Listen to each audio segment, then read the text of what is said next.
ஒரு மகிழ்ச்சியான செய்தி. இதயம் நல்லெண்ணெயின் விலை லிட்டருக்கு ரூபாய் 105 குறைஞ்சிருக்கு. செப்டம்பர் 2023ல 1 லிட்டர் இதயம் நல்லெண்ணெயின் அதிகபட்ச விலை ரூபாய் 503. ஆனா இப்ப 1 லிட்டர் இதயம் நல்லெண்ணெயின் விலை ரூபாய் 398 மட்டும்தான் தமிழ்நாட்டுல. அப்ப இனிமே எல்லாரும் இதயம் நல்லெண்ணெய் வாங்கலாம் இல்ல? தேமுதிக இப்போது வெள்ளி விழா ஆண்டில் அடியெடுத்து வைத்துள்ளது. ஆனாலும் அக்கட்சிக்கு எம்எல்ஏ எம்பிக்கள் இல்லை. அதிமுக கூட்டணியில் சேர்ந்து போட்டியிட்ட போதிலும் தொடர் தோல்வியையே சந்தித்து வருகிறது. அதிமுகவிடம் பெரிதும் எதிர்பார்த்த ராஜ்யசபா எம்பி பதவியும் கிடைக்காது என தெரிய வந்தது. தன் மகனின் எதிர்காலம் கருதி இப்போது திமுக பக்கம் திரும்பி உள்ளார் தேமுதிக பொதுச் செயலர் பிரேமலதா.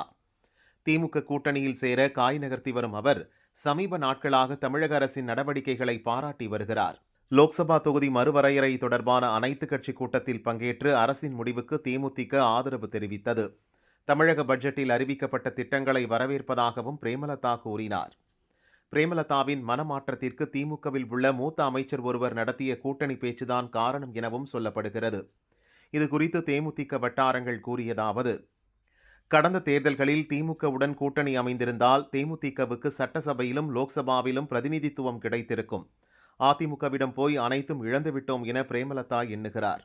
மதிமுக பொதுச் செயலர் வைகோவுக்கு ராஜ்யசபா எம்பி பதவி வழங்குவதற்கு பதிலாக தேமுதிகவுக்கு வழங்கினால் நாயுடு சமுதாயத்தினரின் ஓட்டுகளை தக்க வைக்கும் வாய்ப்பு திமுகவுக்கு இருக்கிறது.